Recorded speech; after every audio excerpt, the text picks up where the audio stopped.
Direct the American Strategy Program here at the New America Foundation. I want to say hello to those folks watching live on the internet right now. We're doing more of this. Doesn't mean we don't want to have all of you in the room. It's why we keep providing a few cookies now and then, show the difference between virtual participation and real participation. Today's going to be fun. You know, when we're talking about politics and foreign policy, national security issues, and having folks come in, oftentimes we're talking about sort of real hard-hitting who did what to whom, what's going on in South Ossetia, what's happening on with Russia, and not often about the sort of intellectual and political roots of our thinking and behavior. And Ted Widmer today is here to sort of do that with us, to walk us through the roots of America's foreign policy, just not since the time the United States became a nation, but in its sort of pre-nationhood roots as well. And he has done a magnificent job of walking through centuries of the origins of America's foreign policy in a book titled The Arc of the Liberties, America and the World. And Ted Widmer, and we're very proud that he's here with us. Proud because he's also a member of our team as a senior research fellow in the American Strategy Program at the New America Foundation. He's also director of the John Carter Brown Library at Brown University. He was a foreign policy speechwriter to President Bill Clinton, and if you read the acknowledgments in Bill Clinton's book, it's also very clear that Ted was one of the sort of principal foils and provocateurs for Bill Clinton's thinking when he wrote his own memoir, My Life. Ted and I first became good friends when he lived and worked out in Chestertown, Maryland. He was the director of the C.V. Starr Center for the Study of the American Experience at Washington College, a small liberal arts college. It was founded in 1782 in a little colonial town. I won't say it's been forgotten. It's sort of going through some period of renewal and being rediscovered, but it was one of the cool towns of colonial America, and you had to go through it to kind of go north. George Washington went through it many times and was actually, I think, in one of the first American acts in American education, was on the Board of Governors for this school in Maryland. Of course, George Washington lived down the river in Potomac, Virginia, or on the Potomac in Virginia, at Mount Vernon, and it was very rare to see founding fathers sort of helping out schools that were across state lines, but in this case, he did that. And when you sit around and you hang out with Ted Widmer, he knows all this stuff. He's a regular book reviewer for the New York Times Book Review, and he is one of the great chroniclers of sort of American political history, American political thinking, American political behavior. He knows everything you might want to know about Martin Van Buren, and he's married to a distant cousin of mine. So without further ado, please help me welcome Ted Widmer. I promise you a really great discussion. This is going to be a fun day. Ted Widmer. Thank you, Steve. Steve's introductions got that much better when he found out about our nepotistic relationship. So. Well, I'm very happy to be here at New American, to thank Steve especially for inviting me today and for my relationship with New America as a fellow. I'm not a very good fellow. I'm maybe the worst fellow you have because I live so far away I can never come to any events. In fact, you can watch them live. I now know that, and I will start to do that. Today, this event is my first event, I think, and I apologize for that, but I have been thrilled to be an affiliate for a long time now, and I'm always a little bit amused because New America is incredible. The things they're doing are just fantastic in every area of American political life.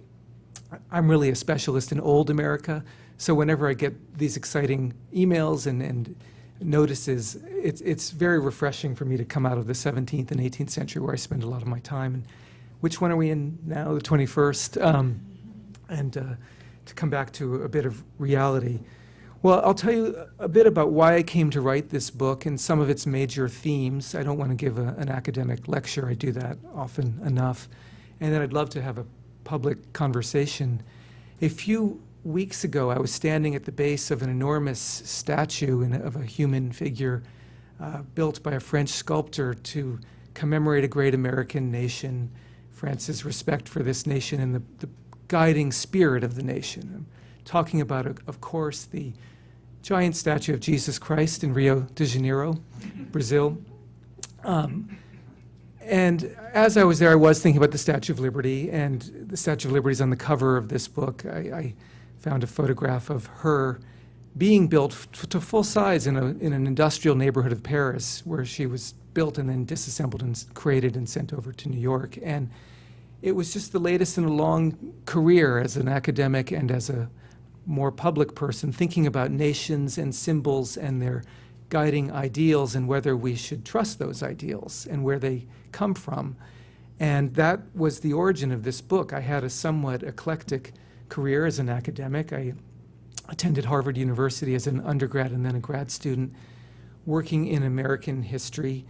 And in those years, late 80s and early 90s, just about the driest part of American history that you could go into was what was called diplomatic history. It's a subcategory of history, or sometimes its own. And there are very good people who did it then and who do it now, but at the time it just seemed very dry to me, this story of treaties and complicated negotiations between nations, not really acts of statesmanship of presidents, but more the workings of diplomacy. And I couldn't have been further removed from that area of history than I was. And then a remarkable thing happened in 1997. My academic career began to grind to a halt exactly as I received an offer from the Clinton White House to become a speechwriter. So it was a very exciting and often disorienting, but ultimately very rewarding new profession that I pursued here in Washington for the better part of 4 years. And having trained as a historian before that, I had received a PhD in 1993 and worked, by the way, on the story of manifest destiny, which is a phrase that has not entirely gone out of the lexicon, and how completely we misunderstand that phrase from the way it was originally intended to be used when it was first coined in 1845.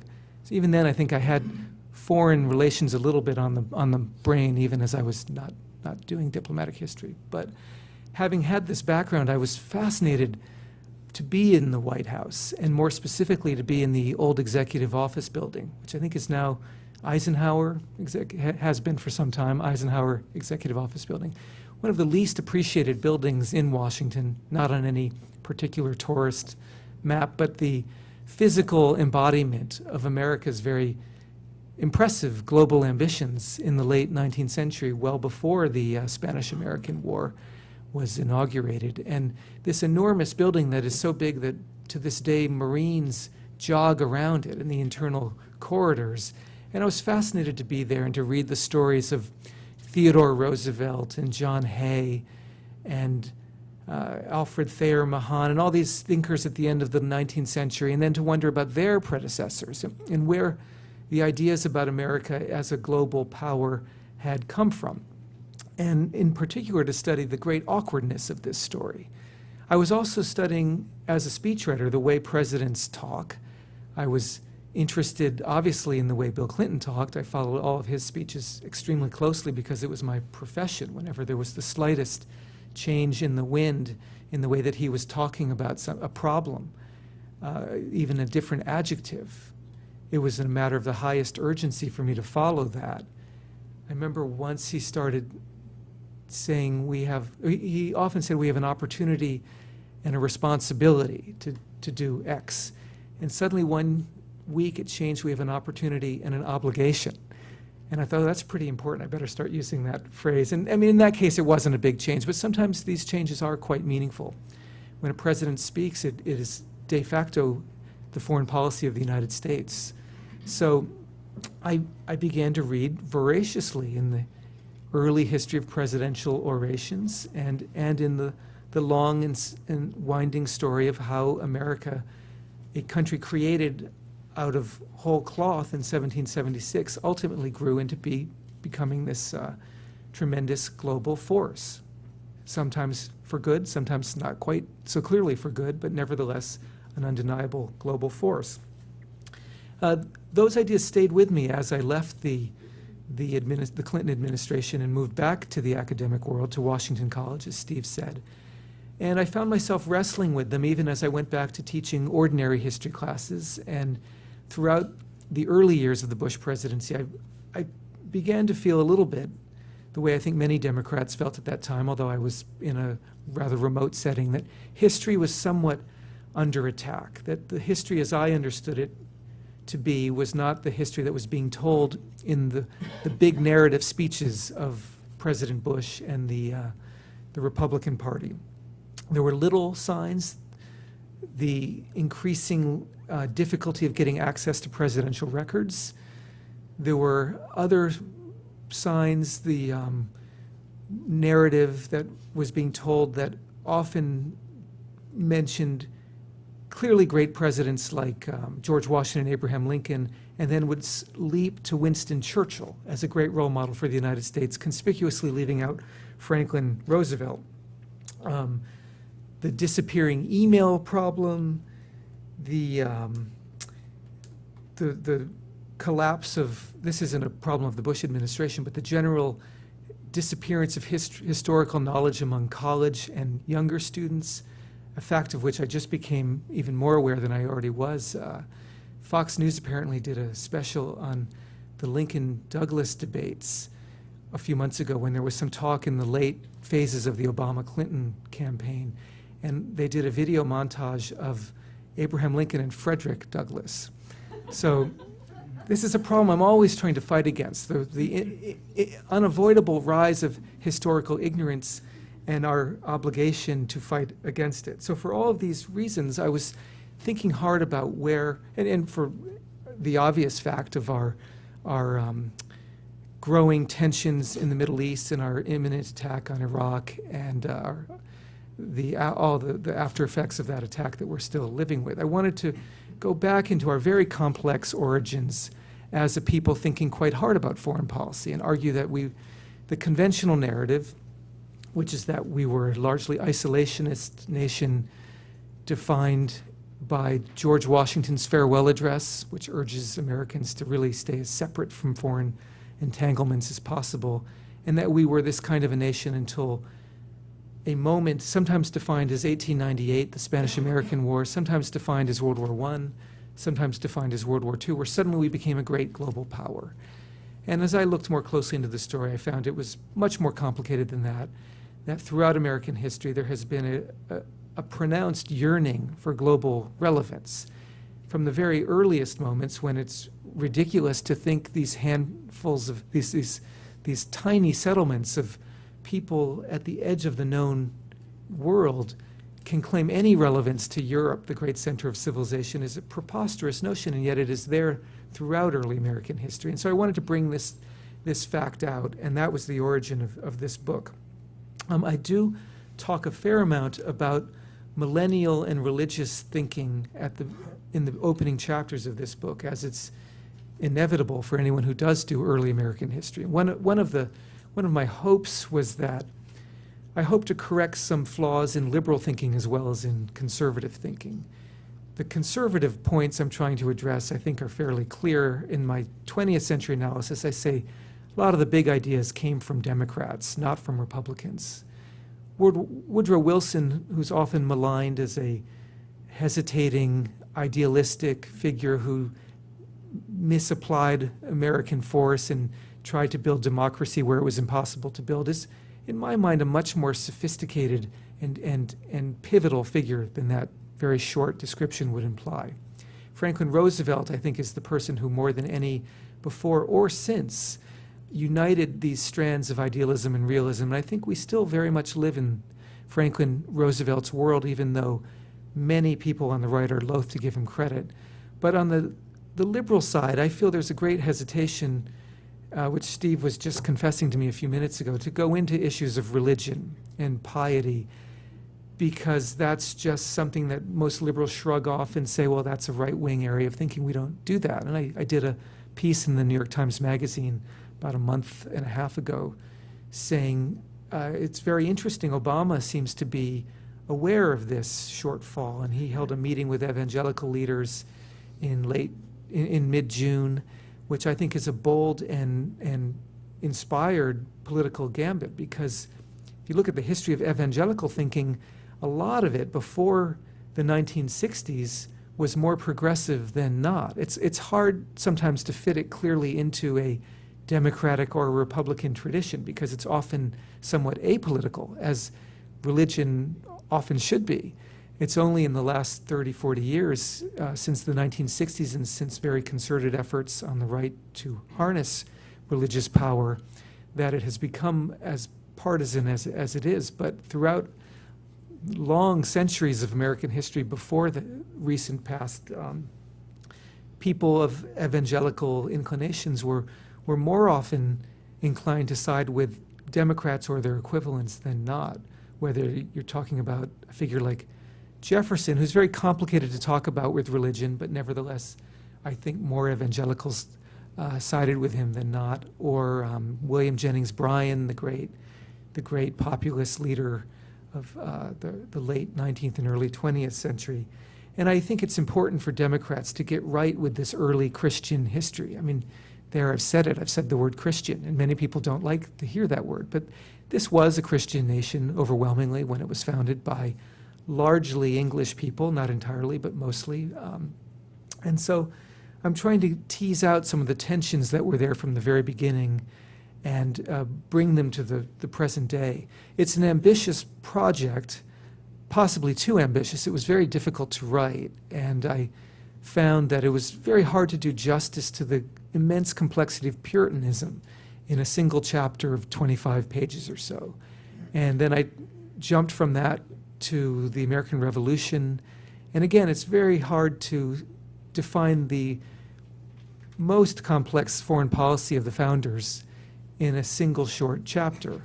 But I thought, why not try it? Why not be a little bit ambitious? When I was in grad school, I loved the sweeping books of the 1950s that were trying to explain America to a doubting world, as America was obviously this crucial new global fact. A number of cultural historians wrote really penetrating books that went from the beginning to current events, thinking about people like Richard Hofstadter and Perry Miller. And they're easy to dismiss nowadays because they were white male historians largely writing about white male statesmen or writers of the past. And obviously that was a flawed approach in many ways. But I also thought the historical profession, which I'm largely in, has become somewhat parochial internally. You define yourself by very narrow periods of history. You become a specialist on a 20-year period, and that's all you do. And also I find there's often a lack of courage, that they don't write for journals with more than 300 circulation, and they tend to write in an academic language that is very hard to understand. So I wanted to write a sweeping book that took us from the Puritans and their language of millennial thinking, these very great futures they were imagining, or these very horrific futures, and take that all the way to the present day and link it throughout to the story of presidential language and how we have a tendency, whether we like it or not, to promise the world. We think generation after generation that this fantastic new development is going to change humanity. We almost always find that we can't do it. We're finding it, I think, more acutely than usual this summer. Georgia being only the latest manifestation of the inability of Americans often to fulfill their promises. I read, out of curiosity, I read President Bush's speech in Tbilisi in 2005, which was a very major speech at the time. It was one of the few outdoor speeches in a large and cheering foreign crowd that he has ever given, the kind of JFK Reagan Berlin speech. And it was a great success at the time. And When did he give that speech? 2005, I'm not sure what month, but in it, I read it this morning, as a matter of fact, before coming here. And the way he uses the word freedom is fascinating. We're so used to it. It means almost nothing to us. I wouldn't say nothing, but because we all love the word freedom, but it's almost like mother or good.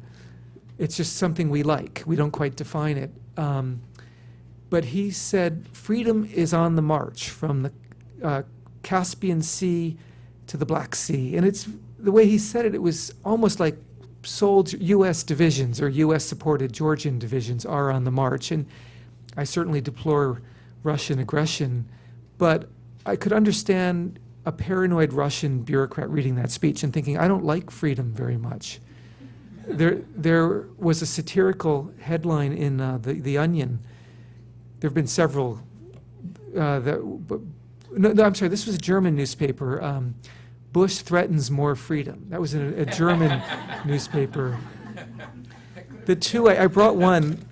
The day President Bush was inaugurated, The Onion said, Bush, our long national nightmare of peace and prosperity is over.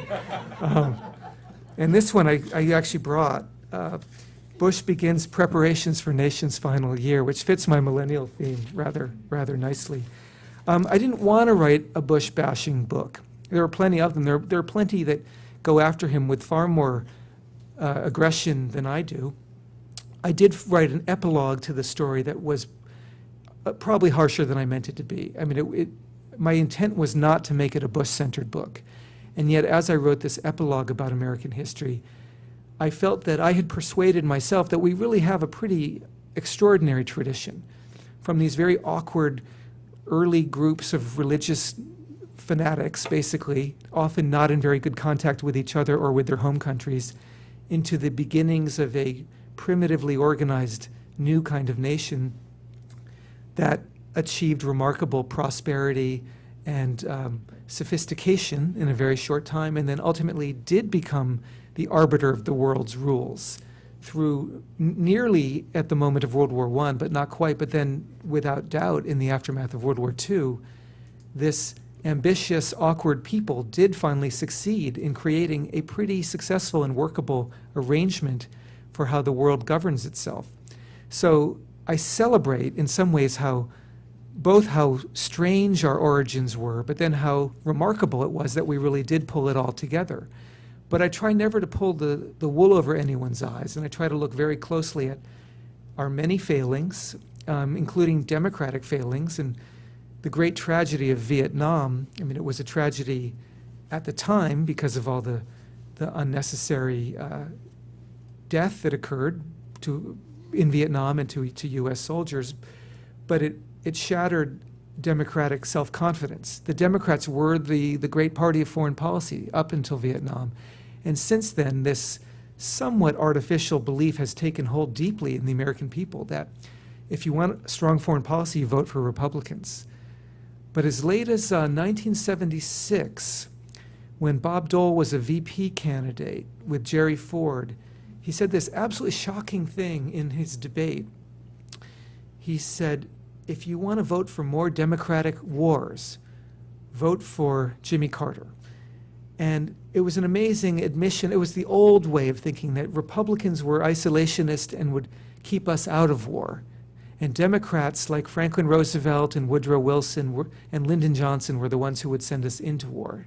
And I don't want to celebrate the Vietnam War, but I do want to get back to a robust feeling of confidence among people on the progressive side that we can do foreign policy pretty well, and there's not just one or two good people out there, there's 300 years of tradition backing us up. So that was my motive. I don't think I wrote a perfect book at all. I was under a lot of pressure to write quickly, and I have a pretty demanding day job. And I think I did a better job in the early chapters, the stuff that most people don't pay very much attention to. And you can feel the pace. It's like someone increasing the rate on the Stairmaster as I get near the end of the writing process. But it was very important to me to take it from the beginning to the end because that is done so rarely. So that is the book, and I appreciate your feedback on it. It's a rich book. It has a lot of anecdotes in it. It's not footnoted. I decided not to include footnotes because I didn't want it to be an academic book. I expected academics to hate it because it violates all these principles. It covers 400 years, 500 years, no footnotes, written in a loose and sometimes slightly jocular way. And I think I'm correct. I think my prediction was correct that they don't like it. I've been a little surprised at the political fallout. I thought conservatives would be uncomfortable with it, and that seems to be true also, because I'm trying to steal their narrative back and say the greatness of America is bipartisan. It's not like conservatives won World War II. I'm trying to point out Winston Churchill was not even an American. They don't seem to know that. And to bring some credit back where it's due, I've been really surprised by the negative fallout I've gotten on the left. The left and the right seem to be coming together in their dislike of my book. That's not. I mean, the Washington Post actually gave me a very, very generous review, and it's been all across the spectrum. But there have been several left-wing criticisms, book reviews, that were taking me to task for my crazy idealism, which I don't apologize for at all. I think it's important. We are an intensely idealistic people. We always have been. That's part of our makeup, and I think it's okay, whether you're on the left or the right, to be idealistic.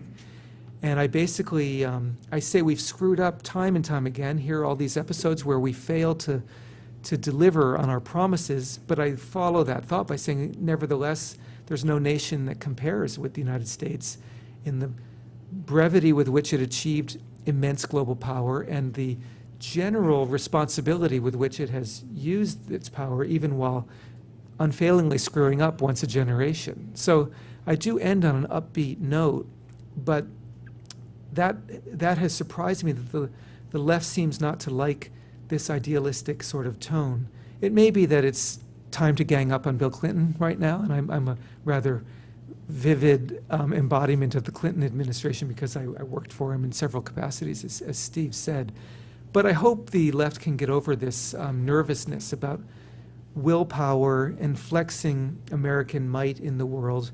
I wrote another op-ed in the LA Times about a month ago saying, I'm a little disturbed by the rise of publications more or less celebrating the end of American power in the world and talking about the inevitable rise of Russia and China and India and sometimes Brazil, because I think the world really needs America desperately. And I'm hoping Obama, I'm a Democrat, I'm hoping Obama will win, and then I'm hoping he will be a very assertive president in our foreign policy, work with European allies and also with everyone.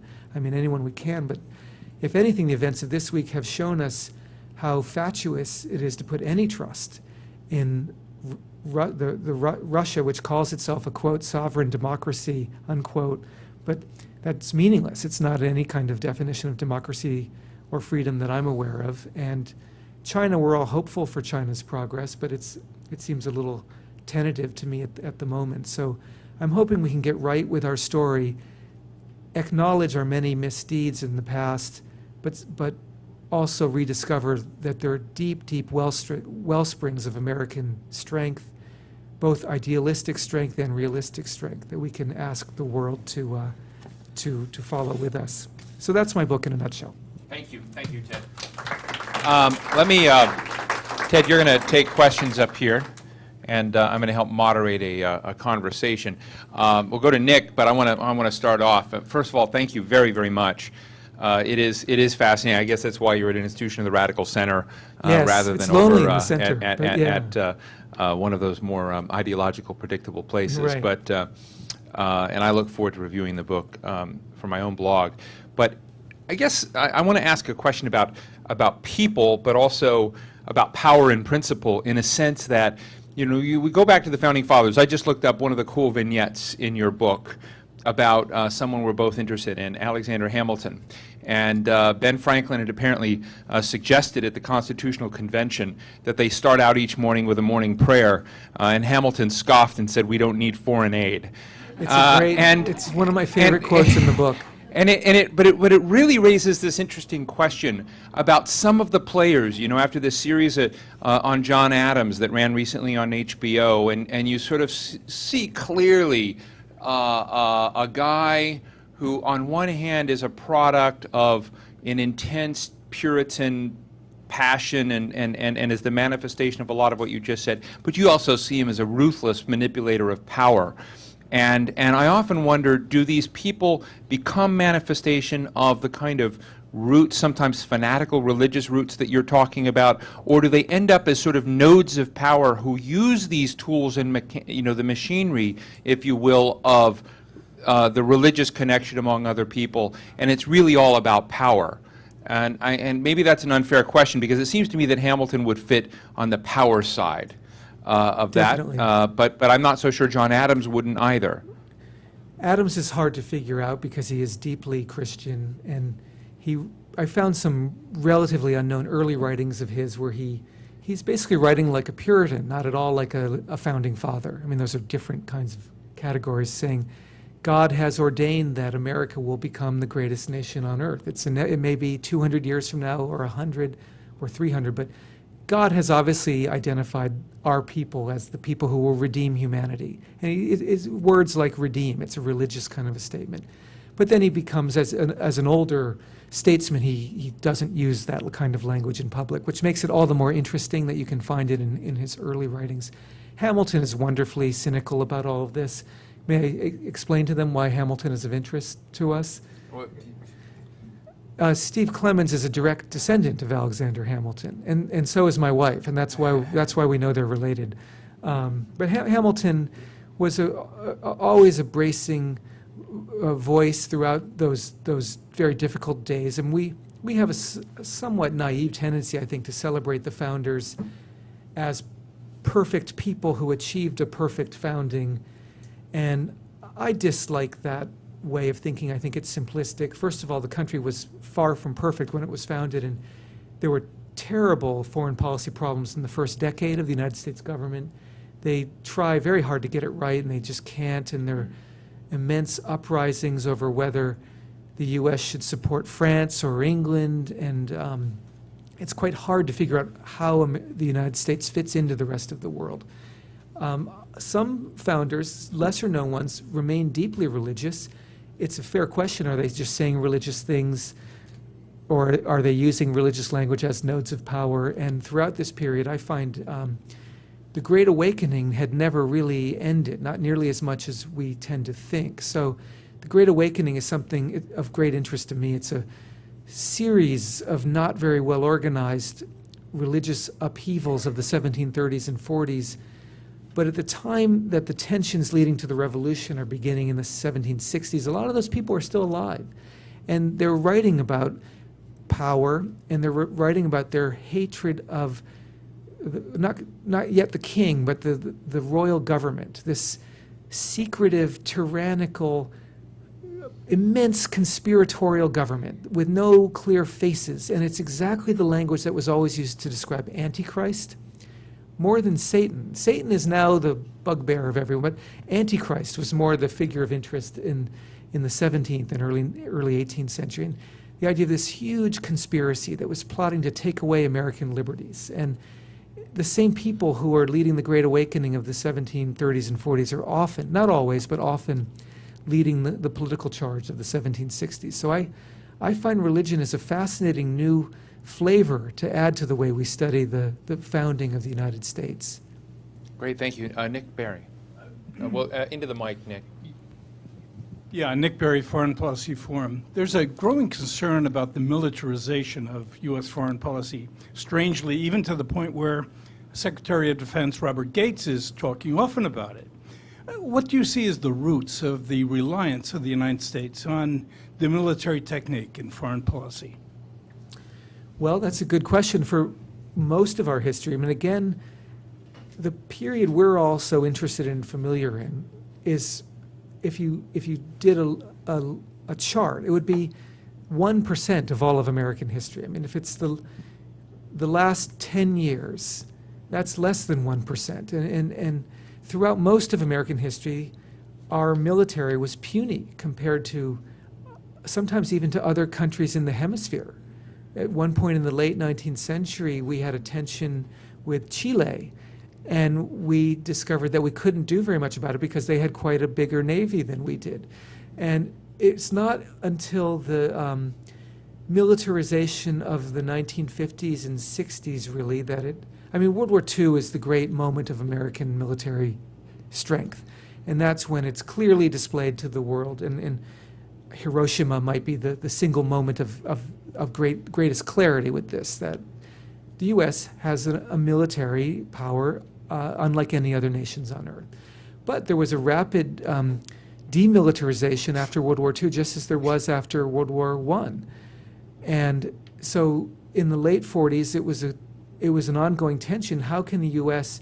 enforce these new rules, these idealistic organizations like the UN and the Marshall Plan and other food and aviation organizations without the strength to back it up? And that was solved by the early tensions with the Soviet Union and the rise of the Cold War and rapid militarization in the late 40s, the Truman Doctrine, and then Eisenhower, and then Democrats continued it just as happily as Republicans for a long time. So now we're in a spiral. I mean, it's very difficult to get out of this pattern. I mean, the simple answer to your question, when did it happen? Late 40s and 50s, and it's never stopped, but it seems to be continuing. And in the Clinton administration, I mean, I think we more or less held it stable. I don't remember the figures actually, but the feeling at the time was, I mean, there were very expensive weapon systems that were not approved that might well have been approved under Republican, and certainly that was an article of political faith among Republicans that were they in power, they would greenlight these much more expensive weapon systems that the Clintonites were not greenlighting. But there was a quantum shift with this presidency when there was no expensive weapon system that they didn't like, and we're far beyond any military budget we've ever had in real terms, but I imagine also in relative terms to the total U.S. budget. Steve would know better than I. And so it's a valid question. If McCain or Obama, I mean, the question is, if Obama is elected, will he have enough political support to draw down some of this spending? Because it can be hard for a Democrat to. And if McCain is elected, will he have the self-confidence to do it? It's becoming clearer with history what a great president Dwight Eisenhower was, because he did certainly increase spending. There were very robust levels, but he was clear about it. And in his great farewell address to the American people, he says to us, keep your eye on this, because it's bad for you to spend too much money on the military-industrial complex. If I can just make a quick comment, my view of the history is slightly different than Ted's. With all due respect to President Clinton, and I think that President Clinton, when he appointed Les Aspin, tried to enact a different course on the size of the military, its role and function in the world, and how it integrated. And I think that the political forces in this town and the lack of consensus, even among the Clintonites, failed to succeed in that course. And so, to some degree, what you might call the militarization, but essentially the use of that instrument and essentially the evolution of a strategic class among Democrats as opposed to just Republicans occurred more importantly in the Clinton administration. And then when it came then to its successor years, I think what is particularly disconcerting about where we're at is that it seems that, Dana Priest wrote a book on this called The Mission, that all of the great international missions are being carried out of this. What's odd, just to separate morality from this for a minute, is that typically when great states had this kind of globally sprawling apparatus, to some degree they exact terms of trade with the rest of the world, where essentially they organize the rest of the world in ways that are conducive to our benefit, i.e. cheap oil, low inflation, high dollar. And it seems to me that we've now burdened ourselves with a kind of globally sprawling apparatus, but the terms of engagement with the rest of the world are no longer producing the benefits for the U.S. back. And that is a very peculiar situation in which the United States sort of adopted for itself a role, a capacity, and an infrastructure that it doesn't. So I just want to sort of throw that in there about, a slight different reading of what happened during the Clinton administration. I think that's quite fair. And I would add that it wasn't only internal dissent, which was true of that administration and is probably true of all administrations, but also there was clearly a political desire, which I supported then and support now, not to draw down too substantially. That Clinton didn't want to be a predictable liberal Democrat who is uncomfortable with military force. I mean, he used military force extensively. And so it wouldn't have been consistent to just draw down spending and still be deploying all the time. But I think Steve's correction is right. Wayne Smith. Wayne Smith, Center for International Policy, is not only the militarization of our foreign policy, but under the Bush administration, I suppose to some extent it began under the Clinton administration, but more because of the Republican-controlled Senate, we've moved away from commitment to an international system and respecting various international treaties, many of which we've now simply abandoned, the ABM Right. Treaty and so forth, and so on, moved away from collective security to preventive war. We go to war, say we have the right to go to war against anyone without any clear reason for doing so. Looking back through history, would your prognosis be that this has carried us perhaps to such an extreme that now we begin to move back? I must say, I don't see much sign of that. Thanks, Wayne. I'm hopeful we will move back, and I think as tragic as Russia's invasion of Georgia in the past week has been, it's been a very healthy wake-up call to Europe and to the United States about how they need to get their act together, and to only say things that they mean. I mean, that's a crucial lesson, to not be profligate with words like freedom and democracy and promise things that we can't support. Doesn't it seem to you like Vladimir Putin read your book in the sense that Putin is positioning himself, in my view, as Russia's Ronald Reagan on a national greatness kick? John McCain keeps referring to Reagan, the national greatness campaign here, the rhetoric and whatnot, but to me, the Putin's doing the Russian version of, in the eyes of Russians, of what Reagan did, and I think so. at very I low agree. cost and a high return to Putin and Russia, which I find very smart. But there does seem to be this sort of religious nationalist sensibility that we're missing in our reporting about what's driving Russia's behavior. I agree. It's a huge win for Russia. It's a huge defeat for the West, and I think it's becoming more and more clear every day as the headlines get a little bigger and the rhetoric from the White House becomes a little angry. It took a while for it was all happening, and there weren't really very shrill denunciations from the U.S. And now we realize what has happened. We realize we've lost. There's no way to retrieve the situation. I mean, some kind of stalemate will be arbitrated, and yet no. Obviously, Russia has gained influence immensely. So it's a tragic setback in a way for the United States, and I think we'll be talking about this moment for. I mean, the image of them all at the Chinese opening ceremony, with our president at a volleyball game, and then theirs ordering it. I mean, it's really a remarkable moment in the history of foreign policy over the last few years. And this was a particular country of interest. Georgia was a favorite of the United States and of this president. So it's a huge black eye. And this morning, I flew from Boston, and in the Boston Globe, I read they have one right-wing columnist. They try to be democratic, so they have one. It's Jeff Jacoby, whom I almost always disagree with, but that's fun. But he's a friend. I've never met him, but I mean, it's fun to disagree with a columnist. It's often more fun to read the ones you disagree with than the ones you know you're going to agree with. And he just tore apart the Bush administration this morning on exactly this, saying you cannot promise you're going to support a people and then abandon them. And it's not the first time this has happened. I spent a little time on Hungary, 1956, and this was a time of immense prosperity and power for the U.S. and a very skillful president, Dwight Eisenhower. It was the same problem. We had encouraged an uprising through Voice of America broadcasts and other ways, and they did it. They did an uprising, and Soviet tanks rolled in. We were nowhere, and we couldn't have been in. I mean, it was the right thing not to send in the tanks. It was the wrong thing to make the promises beforehand that we couldn't support. So we have to be very careful with language. Yes, right here. I'll get to everybody, I promise. Louise Diamond, Global Systems Initiatives. These last couple of questions have asked you to look at current situations and go backward.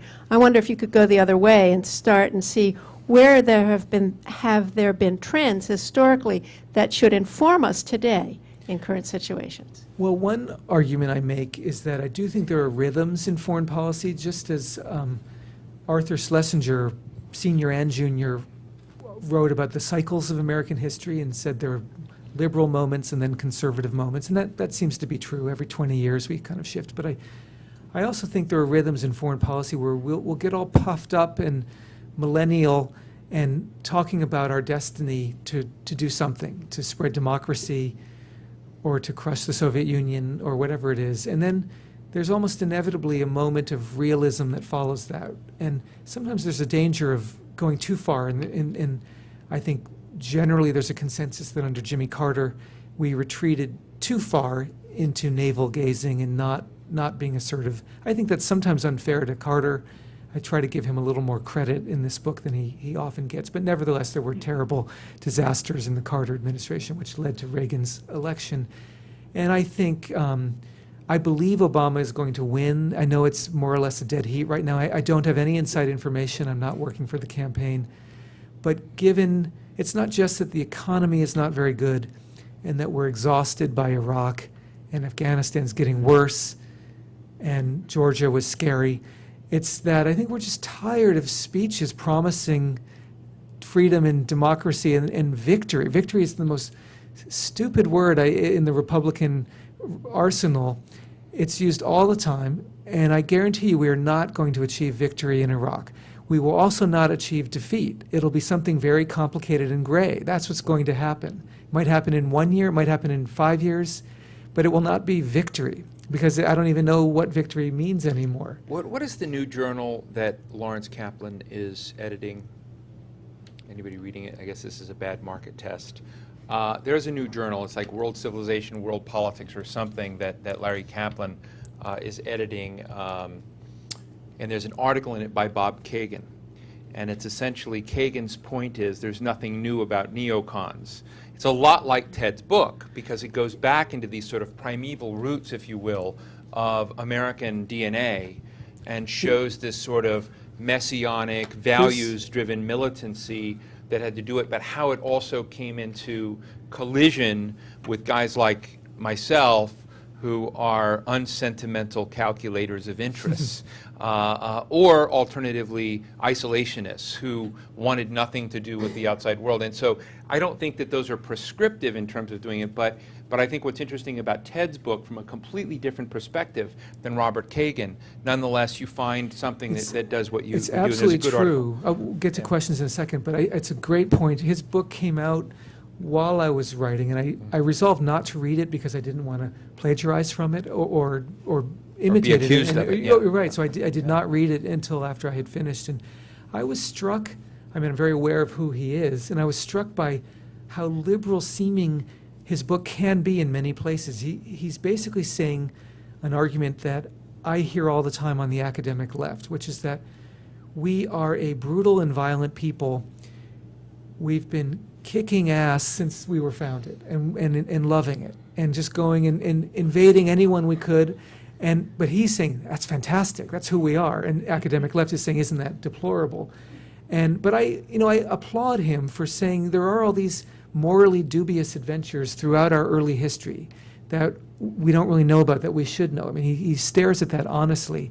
I think I, on the other hand, come at it from a liberal background, but I'm saying, let's wake up to religion and how important it is. Let's wake up to the fact that military action can be a force for good in the world. It isn't always bad. It isn't always good. I disagree with him that it's always the right thing to do. I mean, I don't think he would say always, but I think it's much more nuanced than he says. I'm far more interested than I think he is in the cultural side of the argument, how we think about it as a people, not just what happens, but then how we deal with it, how our writers and statesmen then talk about it. But I think, I mean, we're both looking for something in the middle, and I think I'm more comfortable than you with the millennial language. I just think we have to know what it is and keep the brakes on. But I think it's a kind of music that we like to listen to. It's part of what we expect to hear from our politicians. And Hamilton probably, he was a great, great leader. I can't quite say a great American because it's a little hard to say he was American. I mean, he was, but He was. But he was a great American. There's no doubt. But he probably wouldn't have been that successful running for office. He was a great shaper of events behind the scenes. If you want to win, My kind of guy. you have to sing the music that people love to hear.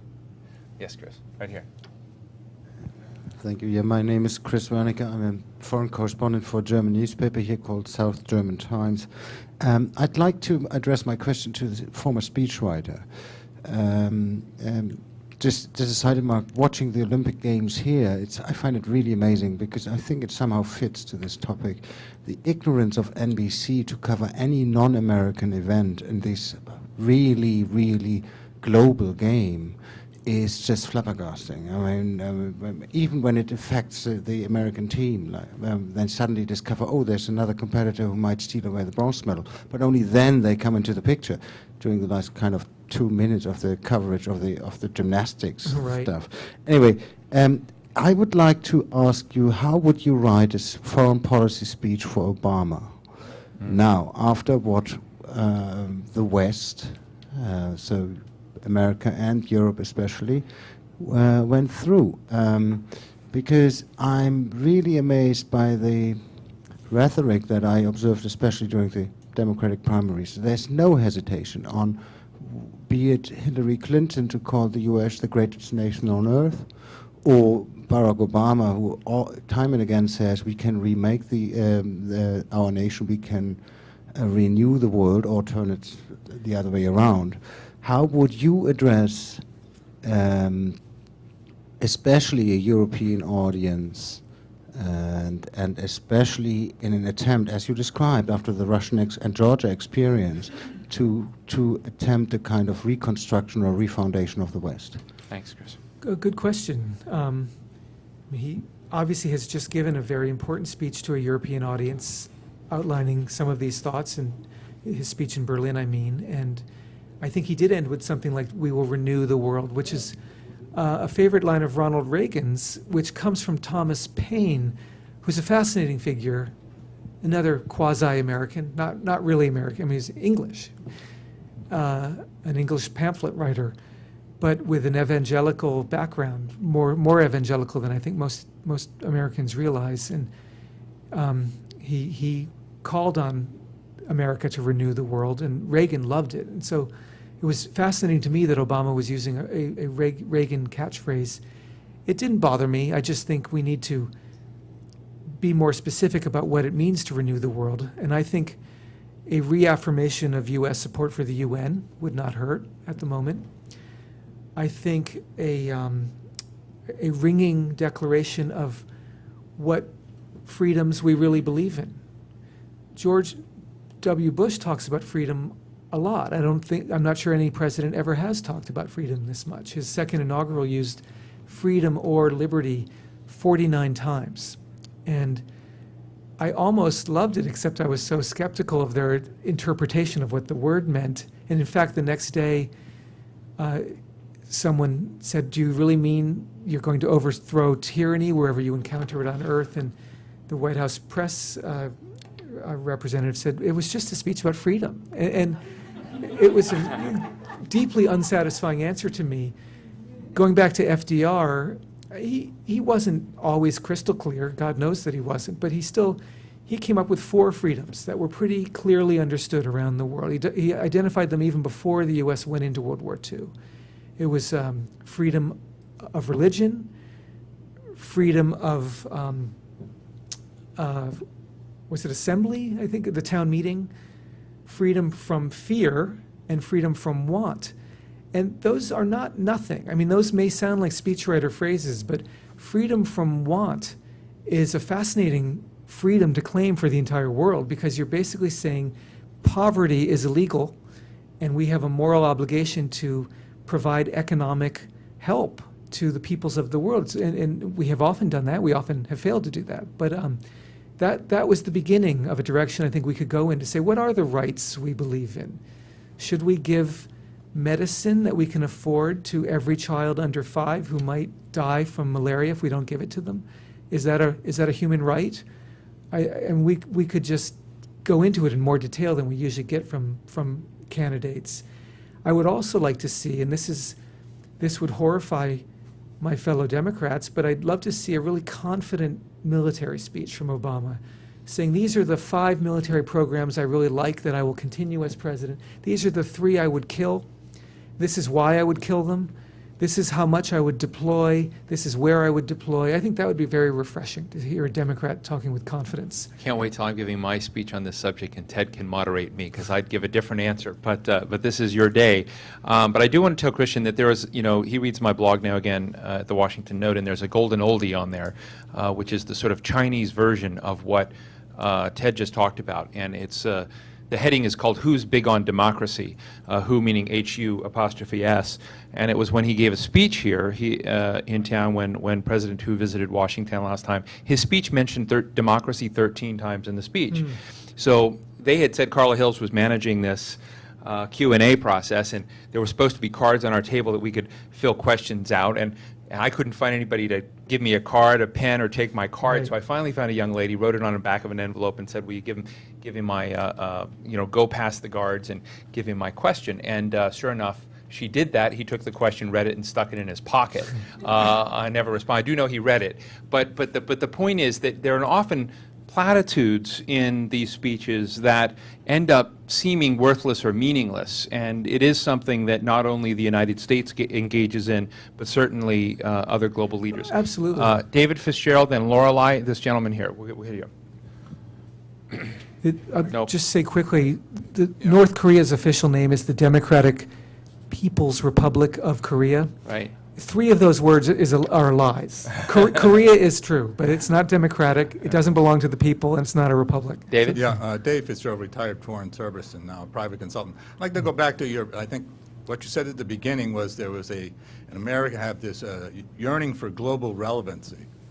And with the various collections of isolated communities, how does your book get into the sort of dysfunctionality of religion in making America more relevant to the world? Good question. It seems to me it does, but you seem to be, and many other politicians these days try to think it's very relevant, and it has really nothing to do with us getting along with the world. I would say I hint at it. I don't think I go into it as deeply as you probably would like me to, but I say, here's where it comes from. It comes from this body of religious thinking that was very important in the 17th and then in the 18th century. And I say it was an awkward way to begin a nation. Religion and politics are very different things. Nevertheless, it worked for people who were more or less isolated from the rest of the world. They could continue their fantasy because there was no one to bother them. And then, amazingly, they actually grew very quickly in power in every way. Economic power first, but then military power in the 20th century. And so it almost seemed like the story had worked. It had worked the way it had always been predicted that it would work. But I do go into some moments in the 20th century where I say, here are glimmers of this old millennial language that are very strange. I talk about Joseph McCarthy, who got deeply, he's Roman Catholic. He's not an evangelical Protestant at all. But he talks a lot about the triumph of good over evil and these conspiracies of evildoers who are hidden away, who we don't know who they are, and it's just it's just like the language of a Puritan in 1650 about Antichrist, or Barry Goldwater spoke in some of these tones too, and Reagan, of course, as well. I wrote a note recently, David. I was not very pleased with Barack Obama terminating his Muslim outreach advisor in the United States, and I wrote a note to a lot of friends.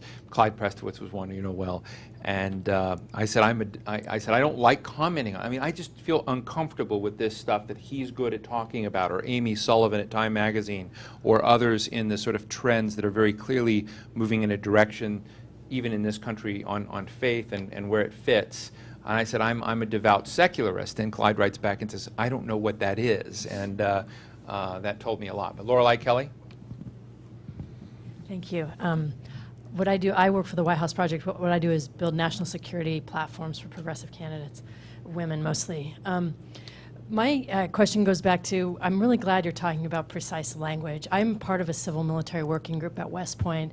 And this goes back to the earlier comment, too. The Army is so worried about what's going on right now. I'm sure. And there's a whole philosophical element to it. First of all, I would ask everybody in this room not to use the word militarization, because that, I think, I had a military person officer say to me, we're not Pinochet here. We're not assuming this. Right. We're picking it up by default. It's much more over-reliance on the military, and it's actually a civilian leadership failure, because Congress did not do oversight on these issues in the 90s. 1993 in Somalia should have informed everything that happened in the last 15 years. We're just getting to it now with counterinsurgency in Iraq. But the question I have for you is, I think that there's this large philosophical gap that's open for the taking in the presidential election. McCain gave one speech about service, but actually, what is the role of the government, and what is valuable about that? I mean, we're at this point which is just so obscene. You can have Blackwater, but then no GI Bill. You can't have $4 billion for homeowners, yet there's huge golden parachutes for the heads of Fannie Mae and Freddie Mac. I mean, there's something fundamentally immoral about that, and I really don't think either of the candidates have jumped into that gap and just said, I'm putting a stake down here. This is what we're about. Thank you. Yeah, great question. I agree with everything you just said.